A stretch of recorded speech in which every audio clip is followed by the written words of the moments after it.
अमरावतीतील Sainagar railway underpass पुन्हा एकदा वादाच्या केंद्रस्थानी आला आहे.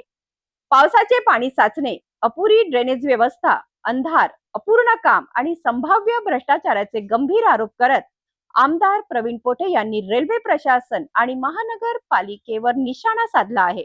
अंडरपासमुळे नागरिकांच्या सुरक्षेचा प्रश्न निर्माण झाल्याचा दावा करत त्यांनी तातडीने उपाययोजना करण्याची मागणी केली आहे. त्याच्यामध्ये काहीतरी कोणाचा भ्रष्टाचार आहे असं मला वाटतं. निधी संपला की निधी खाऊन टाकला, रस्ता सुद्धा नीट नाही, चालता येत नाही, काम न पाहता एवढा अंडरपास घाई करण्यात काय कारण केलं, कशासाठी घाई केली, मोठ्या संख्येने या ठिकाणी लोक राहतात. त्यांनी सुद्धा आक्षेप घ्यायला पाहिजे होता.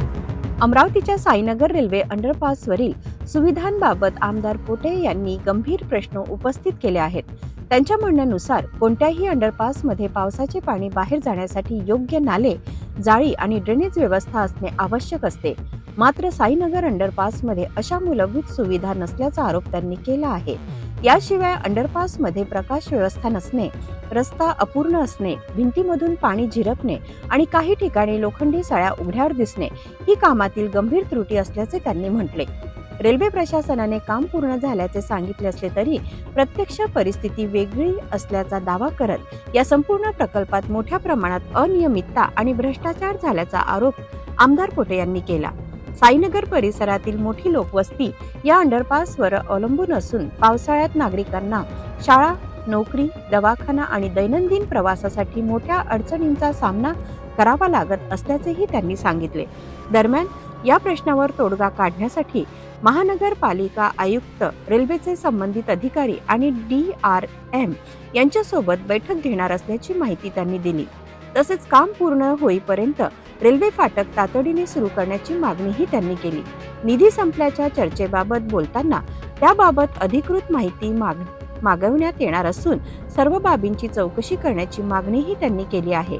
दरम्यान आमदार प्रवीण पोटे यांनी केलेल्या आरोपांवर रेल्वे प्रशासन आणि अमरावती महानगरपालिकेची अधिकृत प्रतिक्रिया अद्याप समोर आलेली नाही. जेव्हा अंडरपास आपण करतो त्याच्या मेन रोडला नाल्या करून त्यावरती आपण साधारणतः एक जाळी टाकतो, मेश टाकतो, की त्या मेशच्या मधून पाणी आतमधून बाहेर निघत राहते. म्हणजे बाहेरून आतमध्ये घुसणारं पाणी ते बाहेर निघते. या तीन गोष्टी या ठिकाणी नाही आहे. सगळ्यात महत्त्वाचा आणखीन एक विषय महत्त्वाचा आहे की या ठिकाणी बायपास अंडरपास केल्यानंतर आतमध्ये लाईटची व्यवस्था नाही आहे, रस्ता सुद्धा नीट नाही आहे, चालता येत नाही. अशा याच्यामध्ये रेल्वे विभागाचा असलेला अधिकारी आणि त्यासोबत मनपा सुद्धा कसा हँडओव्हर करून देते हा मला चिंतेचा एक विषय पडलेला आहे. याच्यामध्ये काहीतरी कोणाचा भ्रष्टाचार आहे असं मला वाटतं. याच्यामध्ये 100% ह्या असंच चालत नाही. कोणतेही काम, सरकारी काम होत असताना त्याच्यामध्ये त्या संबंधित विभागाचे संबंधित लोक सगळे इन्व्हॉल्व राहतात, लोकप्रतिनिधी इन्व्हॉल्व राहतात. त्या लोकप्रतिनिधीचा सुद्धा हा प्रश्नचिन्ह तयार झालेला आहे की त्यांनी या काम न पाहता एवढा अंडरपास घाई करण्यात काय कारण केलं, कशासाठी घाई केली हा सुद्धा माझ्यासमोर प्रश्न पडतो. आता मी कॉर्पोरेशनला चाललो आहे, कॉर्पोरेशनच्या कमिशनरशी बोलतो. त्यांचा जो तिथला रेल्वे अधिकारी आहे, DRM आहे, त्याशी सुद्धा बोललेला आहे. DRM असं म्हणतो की माझं काम कम्प्लीट झालेलं आहे. त्याच्या विभागाचा जो इथे अधिकारी आहे कोणी राणे म्हणून ते सुद्धा म्हणतात की काम कम्प्लीट आहे. त्यासमोर आपल्या या ठिकाणी जर आपण पाहिलं तर या ठिकाणी बऱ्याच ठिकाणी लोखंड बाहेर पडलेलं आहे, कम्प्लीट काम झालेलं नाही. आणि वरून या ठिकाणी आपण पाहतो तर याला ओपनली वरून कव्हर करावं लागते, कारण वरचं पाणी आतमध्ये गेलं नाही पाहिजे. आणि या वॉलमधून जे आपल्याला पाणी जाताना दिसतंय का या जे झरे लागले आहे हे झरे सुद्धा या वॉलमध्ये लागता कामा नये. या कामाची ही पद्धत आहे. या ठिकाणी पाहतोय आपण, या ठिकाणी जर पाहिलं तर इथे एक नाली असायला पाहिजे, त्याच्यावरती रॉडची एक जाळी असायला पाहिजे, जेणेकरून बाहेरून येणारं पाणी आहे ते आतून असं बाहेरच्या बाहेर डायव्हर्ट झालं पाहिजे. ही कामाची पद्धत आहे. या ठिकाणी मोठ्या प्रमाणात भ्रष्टाचार झालेला आहे. हा 100% माझा असा निर्णय. आणि या ठिकाणी साईनगरमधला अर्धा भाग साईनगरचा त्या भागात राहतो. आता त्या लोकांनी काय करावं, शाळेत जायचं नाही का, नोकरीवर जायचं नाही का, ड्युटीवर जायचं नाही का, दवाखान्यात जायचं नाही, इमर्जन्सीचा. मला एक कळत नाही की या ठिकाणी असलेल्या लोकप्रतिनिधी यावरती कसं लक्ष आहे का, हा सुद्धा माझ्यासमोर एक प्रश्नचिन्ह झालेला आहे. याच्यावर आता पर्याय काय काढणार आहे आपण आपल्या? आता मी कमिशनरसोबत मिटिंग करतो, RMशी बोलतोय, DRMशी बोलतो आहे की जेणेकरून हा रेल्वे ब्रिज चालू, आपला हा जो फाटक आहे चालू केला पाहिजे अर्जंटली. तर तुम्हाला एक सांगतो की जेव्हा आपण कोणतेही काम करतो तर या ठिकाणच्या त्या बाजूच्या म्हणजे साईनगरच्या त्या बाजूची लोक आहे, जवळपास मोठ्या संख्येने या ठिकाणी लोक राहतात. त्यांनी सुद्धा आक्षेप घ्यायला पाहिजे होता.